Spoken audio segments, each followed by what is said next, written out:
ஹரி நாராயண துரித நிவாரண பரமானந்த சதாசிவசங்கர் நாளென் செய்யும் வினைதானென் செய்யும் என்னை நாடி வந்த கோலென் செய்யும் கொடுங்கூற்றியன் செய்யும் குமரேசர் இரு தாளும் சிலம்பும் சதங்கையும் தண்டையும் சண்முகும் தோளும் கடம்பும் எனக்கு முன்னே வந்து சொல்லிடனே.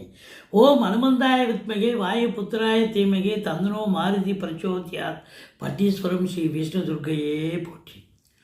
உலகெங்கிலும் வாழ்ந்து கொண்டிருக்கும் ஸ்ரீராம் ஆஸ்ட்ரோ யூடியூப் சேனல் நேயர்களுக்கு டாக்டர் சைதை ராஜாவின் அன்பான வணக்கங்கள். நாம் இப்பொழுது இந்த எபிசோடில் நவம்பர் மாத ராசி பலன்களை ஒவ்வொரு ராசிக்கும் பார்க்க போகிறோம். இந்த நவம்பர் மாதம், அதாவது 5/11/2025 பௌர்ணமி திதி வருகிறது.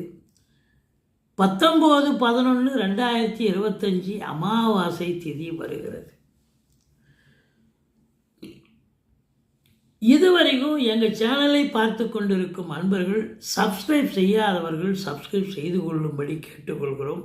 ரைட் சைடில் சப்ஸ்கிரைப் இருக்கும், பெல் பட்டன் இருக்கும், ரெண்டுத்தையும் ப்ரெஸ் பண்ணிங்கன்னா அடுத்த நொடியே எங்களுடைய வீடியோ உங்களை நோக்கி வர துவங்கிவிடும். உங்களுடைய பேராதரவுக்கு என்றென்றும் நன்றி. வாங்க ராசிக்குள் செல்லலாம். மீன ராசி அன்பர்களுக்கு வணக்கம். மீன ராசி காலபுருஷனுக்கு 12வது ராசி. குரு பகவான் ஆட்சி பெறும் வீடு. இப்பொழுது குரு பகவான் கடகத்தில் உச்ச நிலையில் இருக்கிறார். சூப்பர். அதுவும் 5ஆம் இடத்துல உச்சம் பெறுகிறார், பூர்வ புண்ணிய ஸ்தானத்தில். குலதெய்வத்தின் அனுகிரகம் 100% கிடைக்கும். பிள்ளைகளுடைய கல்வி வளர்ச்சி மேம்பாடு, வெளிநாட்டு கல்வி, இதெல்லாம் சூப்பராக அமையும். இந்த மீன ராசி அன்பர்களுக்கு 7 சனி நடந்து கொண்டு இருக்கிறது. ராசியில் சனி பகவான் இருக்கார். இது நாள் வரைக்கும் 12ல் இருந்தால் விரைய சனி, விரைய செலவுகள். இப்பொழுது ஜென்ம சனி, டார்ச்சர், டென்ஷன், பிரச்சனை, எதை தொட்டாலும் சாக்கடிக்குது அப்படின்னு சொல்கிற அளவுக்கு இருக்கும். இந்த 2.5 ஆண்டு காலம் மீனராசி அன்பர்கள் கொஞ்சம் விழிப்புணர்ச்சியோடு இருக்கணும். அடுத்த 2.5 வருஷம் மேஷத்துக்கு சனி போயிட்டார்னா அது உங்களுக்கு நல்லதே செய்யும். கடைசி 2.5 ஒன்றும் பெருசாக பண்ணாது. அதுலேயும் குறிப்பாக பார்த்தீங்கன்னு சொன்னால் 19 வயசுக்குள்ளே இருக்கக்கூடிய இளைஞர்களுக்கு படிப்பில் கொஞ்சம் என்னதான் நாட்டமாக ஆர்வமாக படித்தாலும் மார்க் ஸ்கோர் பண்ண முடியாது. டிஸ்கண்டினியூ பண்ணுற சூழ்நிலை வரும். குடும்ப சூழ்நிலை இது போல் ஏதாவது நடந்து டிஸ்கண்டினியூ கூட பண்ணக்கூடிய நிலை ஏற்படும். ஆனால் 19 வயசுக்கு மேலே இருக்கக்கூடிய பிள்ளைகளுக்கு இதுதான் வாழ்க்கை, இதுதான் பாதை, இதுதான் பயணம்னு சனி கொடுத்தால் யார் தடுப்பார்? சூப்பராக இருக்கும்.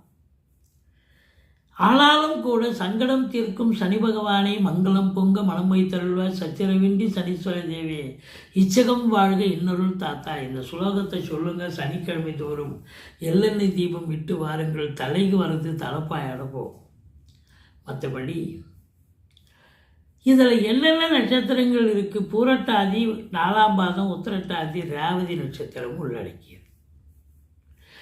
2க்கும் 9க்கும் ஆதிபத்தியம் பெற்ற செவ்வாய் 9ல் ஆட்சி பீடம் ஏறி குரு பார்வையில் இருக்கிறார். பாக்கியமான ஒரு மாதம் இது. பாக்கியசாலிகள் மீனராசி அன்பர்கள் அப்படின்னு சொல்லணும். இந்த நவம்பர் மாதம் தொட்டதெல்லாம் தொடங்கும். தொடாத காரியங்கள் கூட நடந்தேறிவிடும், சக்ஸஸ் ஆகும் அப்படின்னு சொல்லணும். ஏன்னா பாக்கியம் எல்லாம் பாக்கியம்தான். அதே நேரத்தில் உங்களுக்கு இந்த 3ஆம் இடத்தை சனி பார்ப்பதால் இளைய சகோதரர்களுக்கும் உங்களுக்கும் கருத்து வேறுபாடு வரும். விட்டு கொடுத்து போங்க, அரவணைச்சு போங்க. இந்த பிபிஓ சாஃப்ட்வேர் போன்ற பிரிவில் பணியாற்றுபவர்களுக்கு பார்த்தீங்கன்னு சொன்னால் கொஞ்சம் பிரச்சனைகள் வரும். கொஞ்சம் எச்சரிக்கையாக இருக்க வேண்டும். மற்றபடி எடுக்கிற முயற்சி ஃபஸ்ட் அட்டம்ப்டில் ஃபெயிலியர் ஆகும், செகண்ட் அட்டம்ப்டில் சூப்பராக சக்ஸஸ் ஆகும். இதில் 4க்கும் 7க்கும் ஆதிபத்தியம் பெற்ற புத பகவான் 8ஆம் இடத்தில் இருக்கிறார். ஆனால் 8 சுக்கிரன் 8ல் சேர்ந்திருக்கிறார், சுக்கிரனோடு இணைஞ்சிருக்கார். புதன் சுக்கிரன் இணைவு மாபெரும் இணைவு. சூரியனும் முதல் 15 நாள் அங்கே தான் இருக்கார். முக்கூட்டு கிரகங்கள் இருக்குது. அதுக்கப்புறம் சூரியன் விருச்சிகத்துக்கு வந்துடுறார். உங்களை பொறுத்தவரையிலையும் வாழ்க்கை துணை அல்லது மனைவியால் கூட யோக பாக்கியங்கள் உண்டு. தாய் வழி சொந்தங்களால் அனுகூலம் உண்டு. அசையா சொத்துக்கள் மூலம் ஆதாயம் உண்டு. சீட்டாட்டம், ரேசி, lottery, speculation, share market, online business பண்ணக்கூடியவர்களுக்கும் சந்தோஷமான ஒரு மாதம். இந்த 12இல் ராகு, 6இல் கேது. அப்போ 6இல் கேது பாசிட்டிவ், சூப்பர், நல்லதே செய்யும். இந்த 6ஆம் இடத்துல கேது அமரணுங்க. அமர்ந்தால் தொழில் ரீதியாக சாதிப்பீர்கள், உத்தியோக ரீதியாக சரித்திரம் படைப்பீர்கள், எதிரிகளை வெல்லக்கூடிய ஒரு தருணம். கடன் சுமை இருந்தால் படிப்படியாக குறையும். கோர்ட்டில் கேஸ் எதாக இருந்தால் சாதகமாக தீர்ப்பு வரும். 7ஆம் இடத்தை சனி பார்க்கிறார். நண்பர்களுக்கும் உங்களுக்கும் கருத்து வேறுபாடு வரும். கூட்டுத்தொழில் செய்பவர்களுக்கும் கூட்டாளிகளுக்கும் உங்களுக்கும் கருத்து வேறுபாடு வரும். கணவன் மனைவி சண்டை வரும், பிரச்சனை வரும், பிரிவினை வரும். கொஞ்சம் விட்டு கொடுத்து போங்க, அரவணைச்சு போங்க. மற்றபடி 10ஆம் இடத்து அதிபதி உச்சம் பெறுகிறார். 17 நாளுக்கு பிறகு அவர் வக்ரமாகிறார். வக்ரம் பெற்றால், உச்சம் பெற்ற கிரகம் வக்ரம் பெற்றால் நீச்ச பலனை தரும். அப்போ நீச்சமாகிறார் என்று சொல்லலாம். முதல் 17 நாளுக்கு உங்கள் காட்டில் மழை. அதுக்கப்புறம் ராசிநாதன் இல்லையா, கெட்டாலும் மேன்மக்கள் என்ற மாதிரி குரு இல்லையா.